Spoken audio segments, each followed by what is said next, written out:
Good evening, chess community. My name is Todd Gandy. I'm a soon-to-be, that's right, a soon-to-be graduating fellow at the Medical University of South Carolina in beautiful Charleston, South Carolina.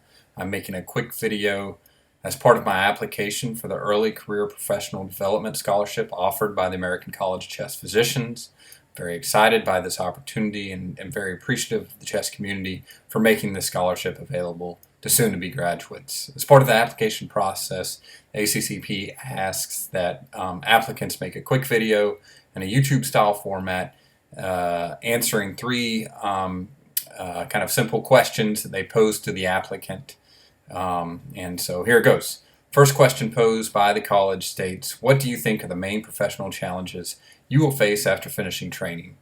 To me, that answer is twofold, kind of a short-term challenge and a long-term challenge I see myself facing. In the short term, the most immediate challenge I face is navigating the interview process, really honing in on what type of career I want to devote myself to and pursue throughout my life. And along those same lines, for the first time, signing and negotiating a professional contract. So this is all kind of new territory to me in many ways.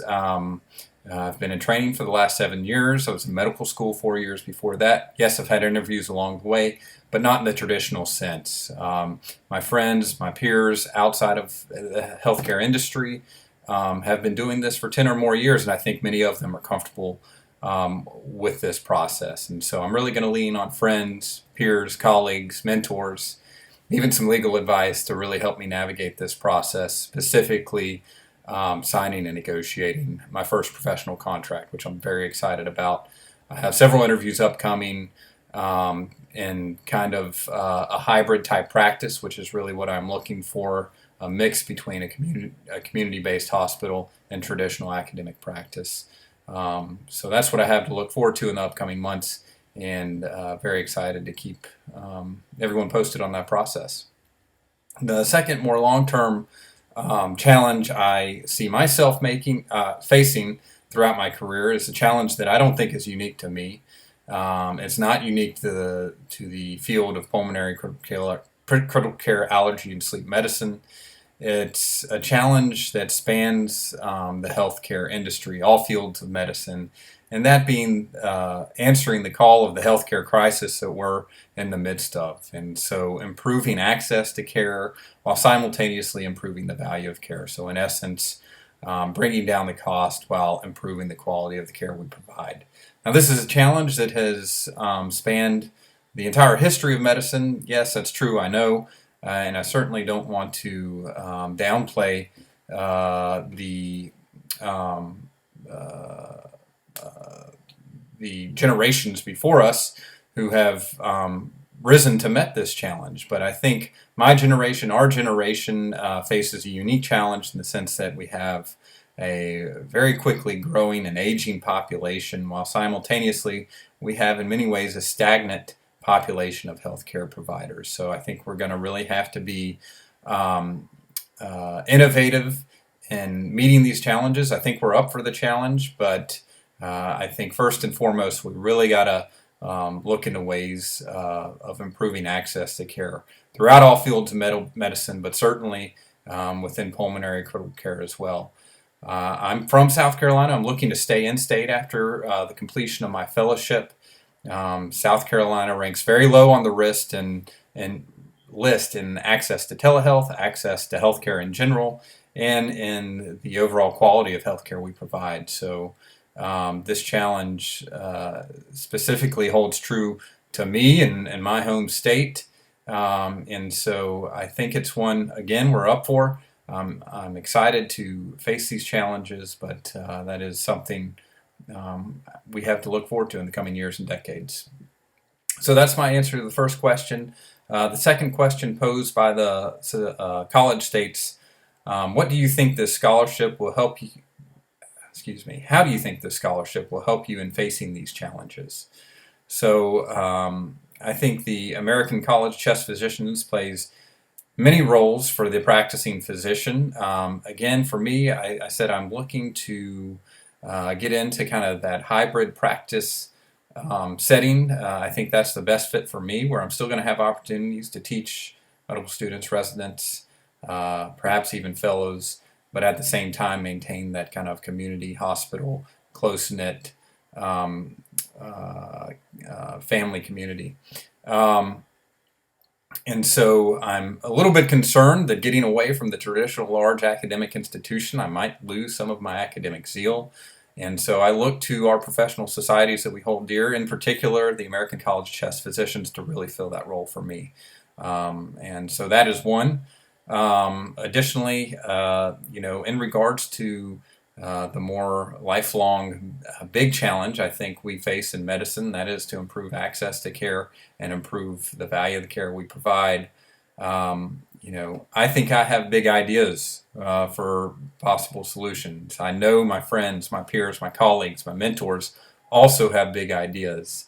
And I'm concerned that for some of us, when we graduate fellowship, we move on to the early part of our careers, it's going to be easy to become focused on the 9 to 5 and lose sight of those more long-term career goals, lose sight of making an impact on the larger community of medicine and the healthcare industry. And so I think me and my generation of healthcare providers really going to have to rely on our professional societies to nurture these big ideas and be a platform to voice our ideas, to make change throughout the healthcare industry, and to nurture the next generation of leaders, which I'm hopeful and excited to be a part of. So that's my answer to the second question. The third and final question posed by the college for the applicant states, how can CHEST support your transition from trainee to early career professional? I think the annual meeting registration, the associated travel grant, the live learning registration, that associated travel grant, as well as a one-year enhanced membership are absolutely critical to this scholarship. I think they're going to be huge from both a financial standpoint, but also from the standpoint of keeping us young professionals active in the society. So I'm hopeful for this opportunity, and I think those would be a huge financial burden lifted from my shoulders with the student loan debt that I already have to deal with in the coming years. But also I think it's just an additional incentive to keep me active in the college, to keep me going to regional and national meetings, hopefully to keep producing research, and ultimately to be a change maker in the field. Now, additionally, outside of what currently exists, what's already built into the scholarship, I think there are opportunities for the American College of Chest Physicians to really encourage my generation of physicians to become more active in volunteerism and philanthropy. I think physicians on a whole, it's not something we do great. Probably in large part because each and every day we're in many ways giving back to our patients, our community, and that is a very time-consuming endeavor for us. But outside of the work environment, I do think there are opportunities for the healthcare industry, for physicians, healthcare providers, to really improve their role in the philanthropic realm. And so that's something I would be excited to help lead. Additionally, I think our professional societies, American College of Chest Physicians, really needs to take that next step in being a stronger advocate for healthcare policy and change. We need to have a stronger voice in Washington, and we need young physicians to help fill that role. I think as we look at the politics of our generation in general, things are very divided, and I think the United States in general is looking to a younger generation to help solve many of these problems we face, and I don't think it's any different in healthcare. I think the American College of Chest Physicians and young professionals really need to step up and be a stronger voice in Washington for policy changes that I think we all feel strong and we know is really going to be instrumental to improving the lives and health of our patients. And so I think those are my answers to the three questions proposed by the college. Again, I hope you have enjoyed hearing my answers. I appreciate your time. Certainly appreciate this opportunity to apply for such a great opportunity. I look forward to hearing back from the college, and hope to keep you all posted on the job search process and my early professional career. Thanks so much.